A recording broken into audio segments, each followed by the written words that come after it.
नमस्कार मित्रों, विश्व बंधुओं एवं श्रोताओं। आज मैं आप सबों को श्रीमद् भगवद गीता के 5वें अध्याय का भाग 2 अर्थ सहित सुनाने जा रहा हूँ।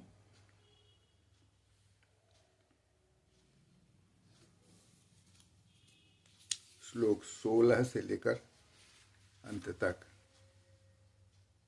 बहुत महत्वपूर्ण है, जीवनोपयोगी है, कल्याणकारी है।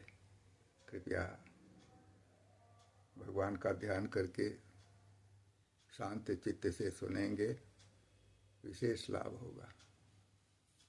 तो सुने।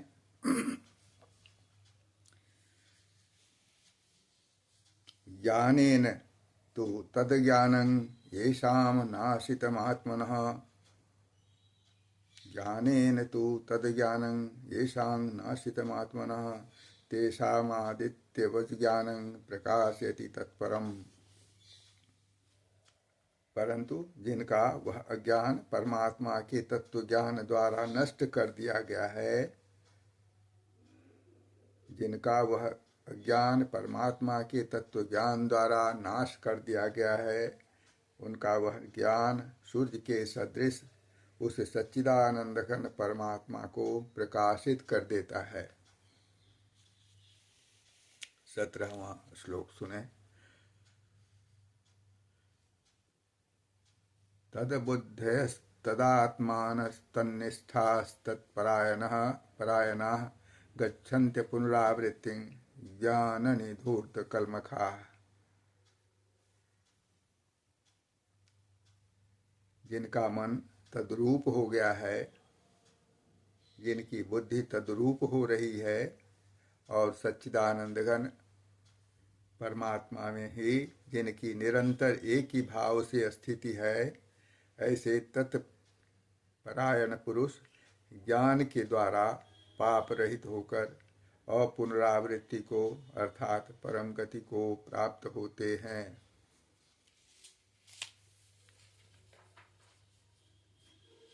विद्या विनय संपन्ने ब्रह्मणे गविहस्तिनि।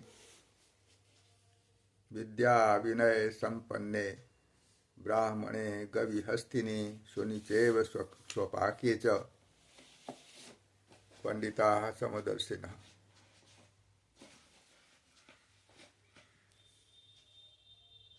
वे ज्ञानी जन विद्या और विनय युक्त ब्राह्मण में तथा गौ हाथी कुत्ते और चांडालों में भी समदर्शी ही होते हैं।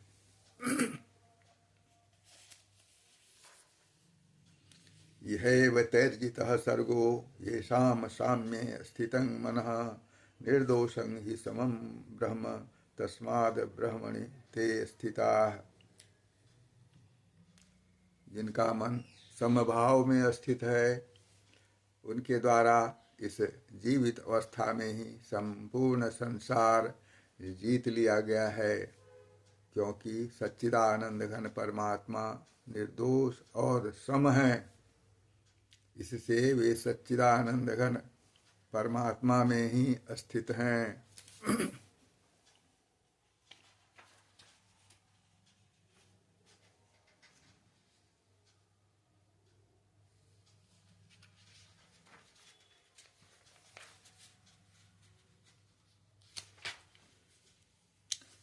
न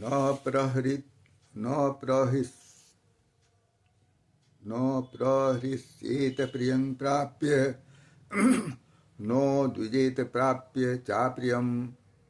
अस्थिर बुद्धिर सम्मूढ़ो ब्रह्मविद ब्रह्मणि स्थितः।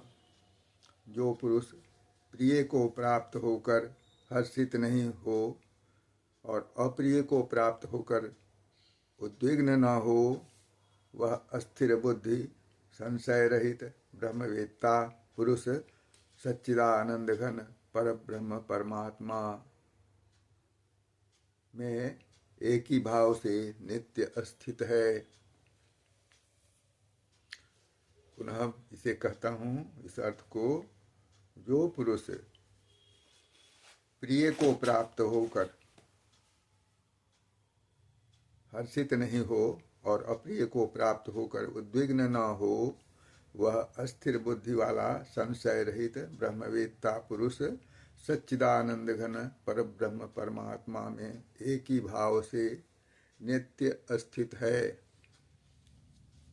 बाह्य स्पर्शे सक्तात्मा विन्दत्यात्मनि यत सुखम स ब्रह्मयोग युक्तात्मा सुखम सुखमक्षय मश्नुते। बाहर के विषयों में आसक्ति रहित अंतःकरण वाला साधक आत्मा में स्थित जो ध्यान जनित सात्विक आनंद है उसको प्राप्त होता है। तदनंतर वह सच्चिदानंद घन पर ब्रह्म परमात्मा के ध्यान रूप योग में अभिन्न भाव से स्थित पुरुष अक्षय आनंद का अनुभव करता है।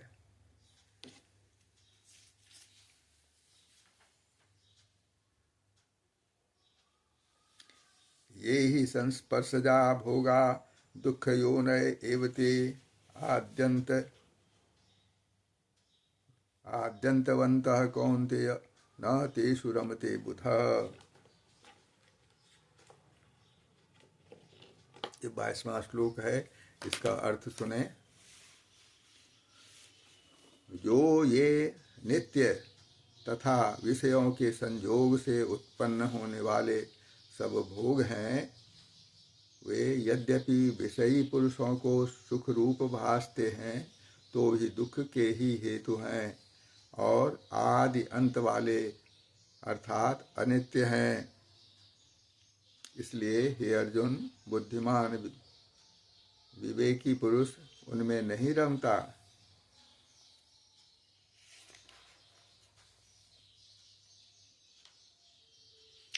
शक्नोति हैव यः सोढुं प्राक् शरीर विमोक्षणात् काम क्रोधोद्भवं वेगं स युक्तः स सुखी नरः। जो साधक इस मनुष्य शरीर में शरीर का नाश होने से पहले पहले ही काम क्रोध से उत्पन्न होने वाले वेग को सहन करने में समर्थ हो जाता है, वही पुरुष योगी है, वही सुखी है। इसको पुनः कहता हूँ, बहुत महत्वपूर्ण है। शक्नोति हैव यः सोढुं प्राक् शरीर विमोक्षणात् काम क्रोधोद्भवं वेगं स युक्तः स सुखी नरः। जो साधक इस मनुष्य शरीर में शरीर का नाश होने से पहले पहले ही काम क्रोध से उत्पन्न होने वाले वेग को सहन करने में समर्थ हो जाता है, वही पुरुष योगी है और वही सुखी है। योऽन्तः सुखोऽन्तरा रामस्तथान्तर ज्योतिरेव च यः स योगी ब्रह्मनिर्वाणं ब्रह्मभूतोऽधिगच्छति। जो पुरुष अंतरात्मा में ही सुख वाला है, आत्मा में ही रमन करने वाला है तथा जो आत्मा में ही ज्ञान वाला है, वह सच्चिदानंद घन पर ब्रह्म परमात्मा के साथ एक ही भाव को प्राप्त सांख्य योगी शांत ब्रह्म को प्राप्त कर लेता है। यह आपने 24वां श्लोक सुना, अब 25वां सुने। लभन्ते ब्रह्म निर्वाण मृखयः क्षीण कल्मषाः छिन्न द्वैधा यतात्मानः सर्वभूत हिते रताः। जिनके सब पाप नष्ट हो गए हैं, जिनके सब संशय ज्ञान के द्वारा निवृत्त हो गए हैं, जो संपूर्ण प्राणियों के हित में रत हैं और जिनका जीता हुआ मन निश्चल भाव से परमात्मा में स्थित है, वे ब्रह्मवेत्ता पुरुष शांत ब्रह्म को प्राप्त होते हैं। काम क्रोध वियुक्तानां यतीनां यत चेतसाम् अभितो ब्रह्म निर्वाणं वर्तते विदितात्मनाम्।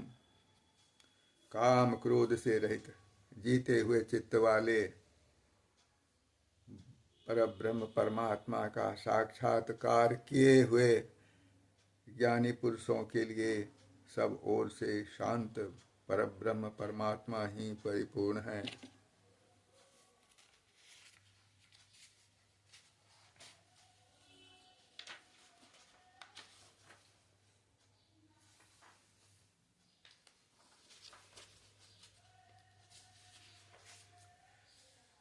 स्पर्शान् कृत्वा बहिर्बाह्यांश्चक्षुश्चैवान्तरे भ्रुवोः प्राणापानो समो कृत्वा नासाभ्यन्तरचारिणो यतेन्द्रिय मनोबुद्धिर्मुनिर्मोक्षपरायणः विगतेच्छा भयक्रोधो यः सदा मुक्त एव सः।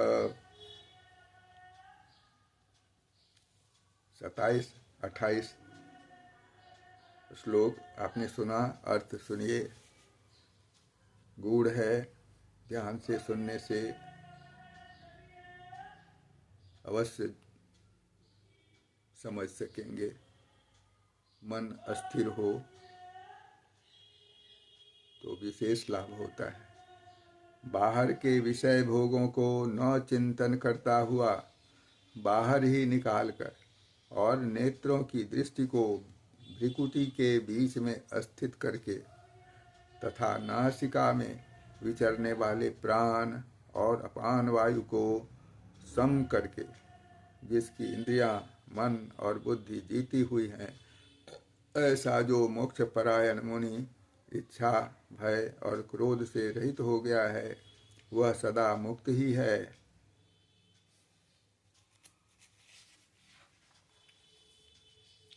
भोक्तारं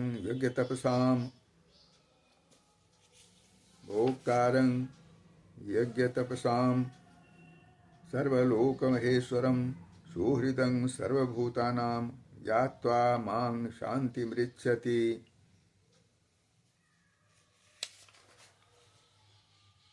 मेरा भक्त मुझको सब यज्ञ और तपों का भोगने वाला, संपूर्ण लोकों का ईश्वरों का भी ईश्वर तथा संपूर्ण भूत प्राणियों का सुहृद अर्थात स्वार्थ रहित दयालु और प्रेमी ऐसा तत्व से जानकर शांति को प्राप्त होता है।